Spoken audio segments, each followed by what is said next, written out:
Hey guys, Andy and Spoken Label back in the house on a Thursday lunchtime. Yeah, unusual as today, but I've got a dear friend of us today, and I've not spoken to this lady in ages. We've got the fantastic Nicola Worswick over in the Glossop area, and the Glossop's a lovely area. Not been up there for a while. I've not seen Nicola for a while, but always great to catch up with friends. So, how have you been keeping, Nicola?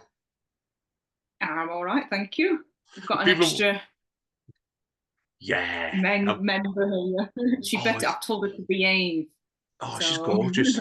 Now, people wonder, but you better tell people who your friend is with you got with you today as well before we start. the British sausage dog, a miniature sausage dog. So hopefully she's not going to have a mad five and start squeaking her toys and running around like she does sometimes. Oh, they always say when you do podcasts and anything like creative, never work with animals and children. Well, I've done both. I did a podcast last year with a lady in America who I'm not going to name, and she's got a 2-year-old little boy, and he woke up halfway through the podcast and absolutely went ballistic. Oh, no. But I bet that young lady yours she's a bit more well behaved than that you got with you today there. So Just a moment. brilliant. Okay, Nicola, obviously, for people who don't know you, first of all, then obviously, we're here to say to what your books really. You've got 7 of them on Amazon. So Yeah. tell us about where your creativity came from originally. I know you started when you were young, didn't you? So Yeah, I started when I was about 13. I was asked to do a project at school. And it was, I had to write a story. Well, I wrote a teenager book at first, which was quite difficult with dyslexia. I had to leave school early due to bullying. So I went to a centre instead, and I'd always been dismissed because of dyslexia. So do your maths, your drawings are good, but do your maths type of behaviour. And you need to improve on this, all the academic stuff. So I went to this centre, and this lady said to me, who was a good supporter, she said, "Why don't you do children's books? Because you're good at art." So that's how it stemmed. That's how it all started. right, So yeah. Were you found there, was the dyslexia found you pretty young, or did it found you later on? it was actually primary school. Oh, you were lucky. You were lucky because I Well, was. not particularly at primary school. We had Oh, the maybe not table then. was called the picky table, and I was on that. And then we got moved. Me and this other lad got moved into the cloakroom. Said we were unteachable. So, but I loved it at the time because he was a class comedian, so I thought it was brilliant. But we lost a year out of my schooling because of that. So it affected confidence quite a lot. But it's actually turned around now because I've realised I can write and illustrate. So I do a lot of campaign work to promote the positives of dyslexia, which are like you're creative, you tend to be able to draw. I can just get images in my head for stories and characters, and I could draw them at different angles. We'd see the negatives of dyslexia, and everyone else talks about it being a learning difficulty, but there's a lot of positives there as well. So I've had to learn that through the years, and now some of it I can embrace. It's always a little bit of things that you struggle with, but my mind frame's changed on that now. So I know what you mean it's because in my case with dyspraxia, I was 28 when I was found it. Would you believe? oh Because right, yeah, I was late, but I'm of the age I'm 52, so it's like it was missed completely when I was at school, and I yeah, absolutely struggled like heck with it basically. And I was like, what time I got to 28, they found it. I think you learn when you know what diagnosis is, eventually you can pull yourself around it, I think. And that's what yeah. you've done there, really, didn't you? Like you learn how to battle back from it, really, didn't you? So, Yeah, you learn how to change, and you learn what's instead of these failure issues can change with just one thing. Because what mine was a friend that I met. I used to do this festival called Inspire Festival, a bit and he well. invited the local writers, and I met someone, and I've been friends with him ever since 2014, and he was a writer and editor. He said, "Oh, let me look at your books." So I did. I showed him, and he was saying how good they were. And this was someone academic who was saying that they were really good. So that was it then. That was my trigger to start writing and illustrating again and doing the books in a more modern form with Photoshop. Oh, So wow. I Wow. learned self-taught myself that, which was I enjoyed actually doing better than Excel and all that type of stuff. Yeah, In no, I get you. areas also. So that was the starting point, what turned me around really.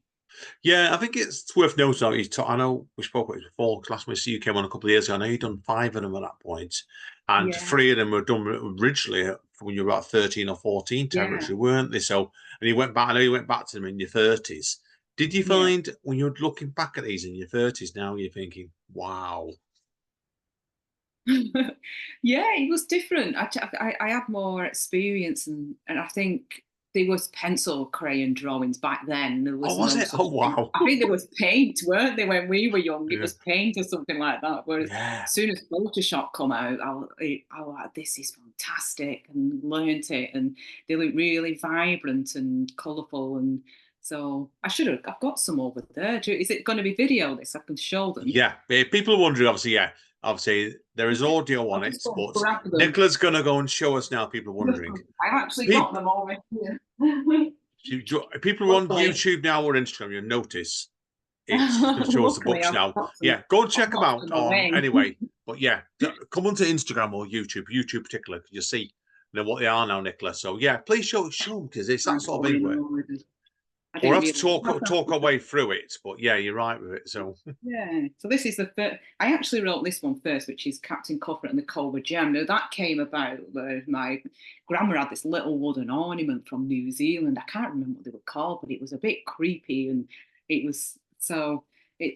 That's inspired me to have this little character here, the Cobra Gem, which had magical yeah. powers Yeah, to where did grant the Captain Cobra. Cuthbert come from then? Where did Captain Cuthbert come from? Because this is your series, isn't it? He's your main character. Yes, you can get your inspiration from anywhere. But when I was growing up, these are the only two things that me and my brother never used to argue about or squabble about. Oh wow. One, Monkey Island computer game. As long as he Oh, was in I remember that. control, Yeah. Oh, that was it. So that was where my inspiration, like I was really loved it. I still got them now, actually. There's a new one out in there. I need to get that. And Pirate Lego set that I got from as a kid. I think actually people dismiss stuff like that, but I think I created a lot of stories as a kid through the Lego. And so parents, Lego's good. it does And I can put up surprise any me. piece of furniture as well. Brilliant. Well, tell us what we're going to do is we'll do a deep dive on all 7 books then, okay? So obviously, Yeah. tell us a story about the first book then. First of all, people don't know it. Obviously, we don't need to give tons of spoilers away. Yeah, I went back and did a prequel to really because I thought, why don't I do one about how he became a pirate? So this is the one of the this isn't the first one I wrote, but it is the first book. So this just tells how he became a pirate, and he's a not very nice character. He's really bossy and selfish and greedy. Even as a kid, there is as a kid, he wasn't very nice, tying a girl's plaits to the chair, and so this it just tells Was how he this became about a your brother? pirate. Is this based partly on your brother then, is it? Oh, Tying girls' maybe, flats to the chair. maybe, yeah, probably a little bit. So he thought he's not nice, and there's a little. The cat's lovely. No, he stole him when he was a kitten. He's got his own story, the cat, which I'm going to show you. But this one's one of my favourites, but not the favourite. This one's called Captain Cuthbert and the Cobra Jen. You can get this free. Done a YouTube video. Unfortunately, you've got to listen to me, the female equivalent of Peter Kay, reading it, but it's full page.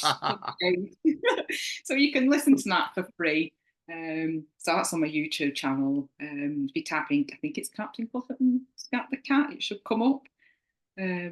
So yeah, he gets one of his pirate crew finds a map in a bottle. So he gets this, it's the map of the Cobra Gem. So it takes him on an adventure.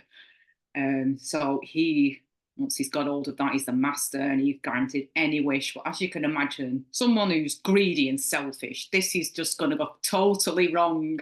I've done a little bit different in this one. I've got a little bit of rhyming on the action parts and suspense parts. So I've done a little bit of that in there. So that one's free on YouTube. Then not a bit controversial, I suppose, this one. So it's Captain Cuthbert is Father Christmas. but Oh, he steals them. So it's a completely different Christmas story. But my partner has actually, a friend at work bought this one, and she says her son wants to read it every Christmas. So, oh, um, but yeah, I think because of his greediness and his selfishness, so he nicks all the kids' toys, but he's sort of blinded by this, and the kids are a little bit more clever and get a bit of upmanship on him, really. So that one's quite a funny one. And then this one, um, Captain Cuthbert's robot. oh, So, brilliant. so this one, he gets the robot. He orders a robot which gets delivered by a drone. I like to have things that are a little bit more like a pirate in one of them. He has a mobile phone. There's a mobile phone. I like to have it a little bit quirky like that. So he orders this robot which is delivered by a drone. Now the robot is programmed to follow any command of his master. So it's not. This obviously doesn't go well. So first of all, these are the ones. I don't know how to get it Wow. on screen fully. Actually, where were we? That it's the Yeah. opposite. Oh, So yeah, wow. brush my beard, clean my shit, bring me champagne. No, that should be grog. I run, Oh, this is bring me superb. food. And it gets worse. It gets really worse because he comes up with a plan. So that one's really funny. But he comes up with a plan to steal from a bank Oh, using the robot. wow. So got a lot of humour in that one.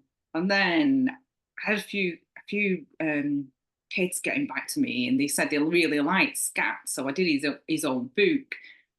So I did say at the beginning of the interview that the cat was stolen when he was a kitten by Cuthbert, but he actually gets a chance to escape to a place called Seatown. It's more uplifting, this one, than the other stories. It's about it's got friendship and stuff in it. So it's a nicer story. He's still in it, but Oh, gorgeous. it's a nicer story than the others. And that this is my favourite now. I've changed. I changed my story this time, and it's not about pirates, but it's got the same characters that are in this book. Still got Scat in, he's in all of them. Some of the friends he meets in this book, and it's called The Visitor. And I think this Oh, I was love from that cover. I love the fact there because like you've got all it's got that's four robots again. children, isn't it? Yeah. Oh, wow. Yeah, it's a coming of age. It's a bit of a 80s coming of age story. I think it's probably, I think older kids, like maybe 8-year-olds who could read themselves and stuff, would maybe like this as well. Strangely, this is really strange. This character here, it's like the girl from Stranger Things, but I wrote this years before, and she's nearly exactly the same in personality. I think they've stolen. No, Yeah, they've broken your house, didn't they? That's why. It yeah, looks a bit yeah, like it's Stand By real. Me, that book actually, that fourth that one you're It's about like there. that's what people have said. They've said it's like Stand By Me, not it. Going back to my childhood now. Shouldn't have been watching films like that, but we always did. Hey ho. Stand By Me, what's it called? No, I forgot. Oh, Stranger Things, X Files, and Yeah. E.T. That was it. It's a bit like people have said it reminds them of those. Um, Someone said Terminator as well, but he has got robots in. So this has got another baddie in, but I thought this time let's have a change and make it a woman. Oh So God, there's a yeah. corrupt police lady in this one. That's my favourite. It's got a lot of adventure and suspense, and I Brilliant. really liked it because I loved the coming of age 80s films when I was little. So like a bit spooky. I suppose that one's a bit Yeah, like it's great. Files in the Woods and stuff. Brilliant. So, Absolutely. Really. If people have seen these, I've seen some, I think it's in the first five of them from we met a couple of years yeah. ago, and me bringing them all out to me. And I've not seen that sixth one before, and that's brilliant, that is. Favourite that. Yeah. It's I funny, was the first two are usually like with Back to the Future, the first two are usually the best, and then it flops on the third one, doesn't it? But a oh yeah. bit different. But then I decided to do a story like this is completely different, and he's got Scat in, but this one's a bit wacky. It's a bit different. It's got a baddie in again because I like the baddies. So this is Lord Uppity, and he comes to Seatown and he likes it. He's a bit of a narcissistic character. If he wants something, he'll get it. He doesn't care. So he wants Seatown, so he tries to take over.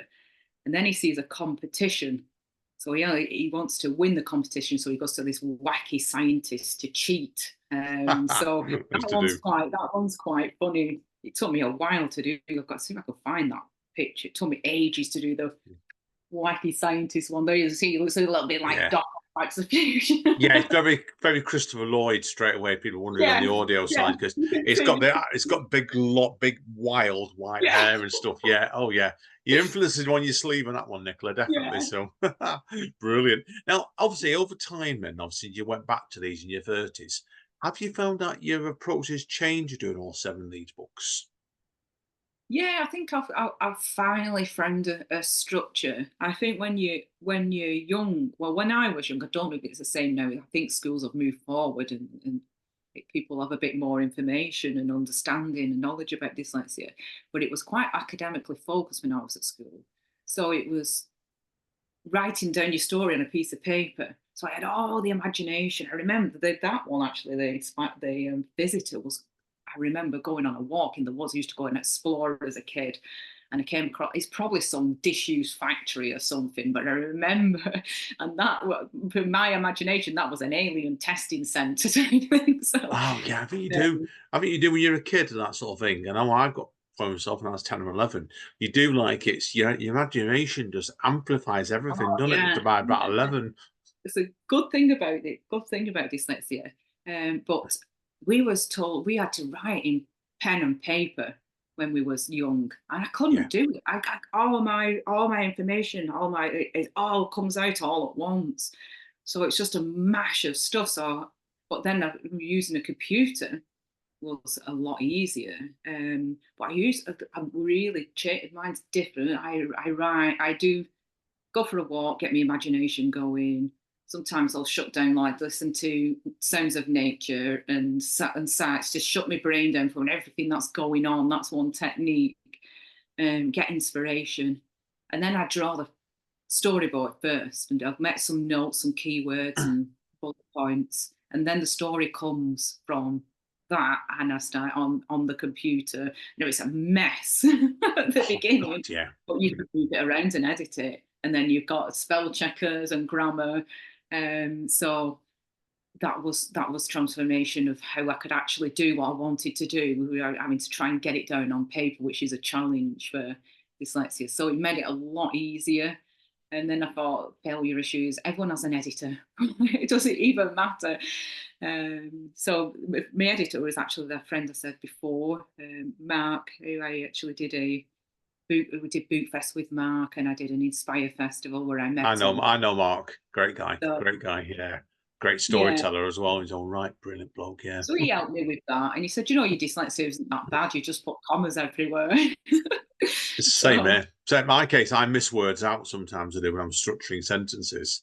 yeah, Because I'm mentoring somebody at the moment, a young lady called Emily, and she's a cracking little writer. She's autistic, and I confuse her sometimes by simply missing words out when I'm messaging her. So yeah, that comes when I'm tired. So yeah, I know what you mean. No, I get you completely with it. So yeah. they're great books, Nicola, really are. Now, you've been telling me obviously like you've been doing more just illustrations since the 7th book, haven't you, really, so far? Yeah, yeah. I've always loved illustrating, and it gives me a bit more flexibility because I like to do different things. So sometimes my illustrations are really detailed. So I've done a lot of wildlife, and I've done places like Whitby and St Ives and York, which is a bit of a spooky one. There's loads of different places I've drawn, but then I got the flexibility sometimes to do cartoons. So it depends what mood I'm in. Sometimes I like doing spooky stuff, nature, and so it gives me that flexibility rather than just drawing the same characters and not being tied to the written part. I may do a story in the future, but I'm really enjoying just doing the illustrating at the moment. Oh, I can't believe it. What? So how are you doing your illustrating?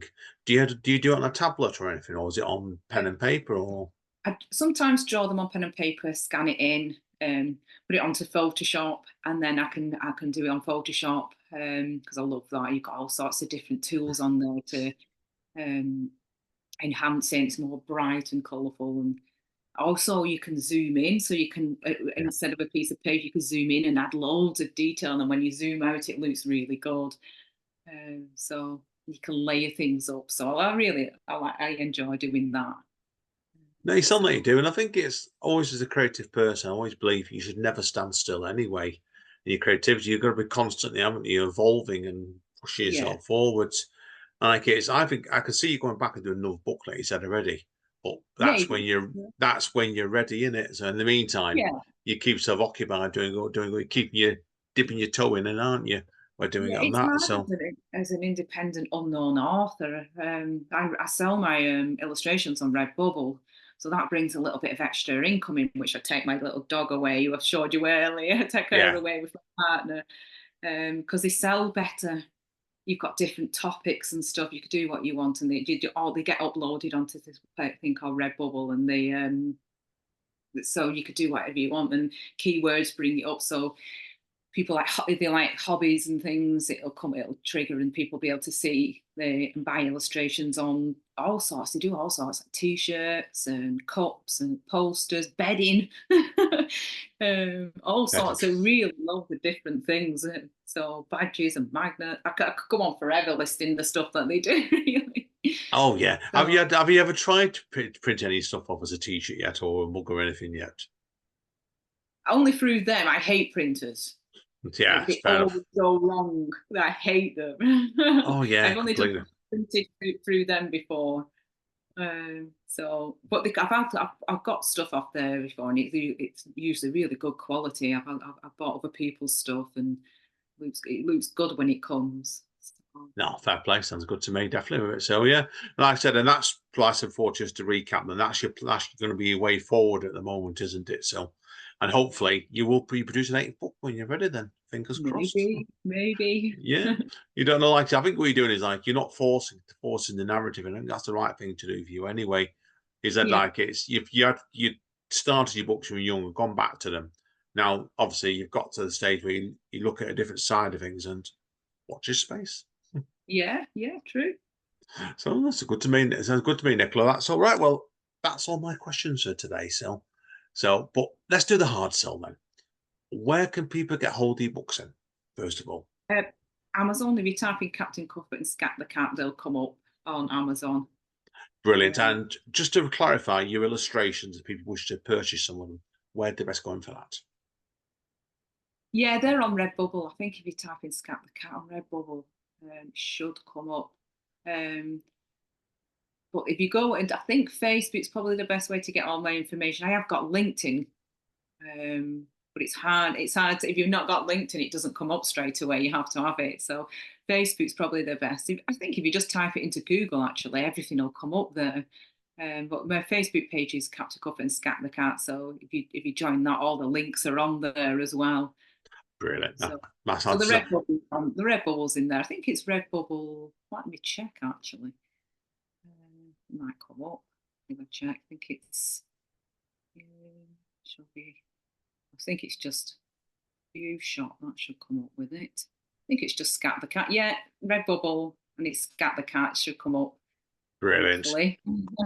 Brilliant. I'll make sure it all gets logged down for you. So, yeah, well, that's all the questions today, Nicola. It's been a pleasure. I've actually always good fun catching up with you anyway. So, like I Thank said, you. so anyway, guys and girls, that's it today for Spoken Label. So I want to thank Nicola again. It's great to catch up with an old friend. Like I said, Thank you.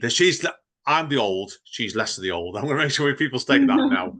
I don't want people thinking Nicola's my age. She's not. She's only a young whippersnapper, right? So I'm not. thanks Very again, old. Nicola. Anyway, so we're going to chat more off mic anyway. So, but thank you again, my friends. A pleasure as always. So, anyway, guys, like I said, that's it today for another one episode, guys and girls. So, as Don Callis over at AW Wrestling says, stay safe and stay over.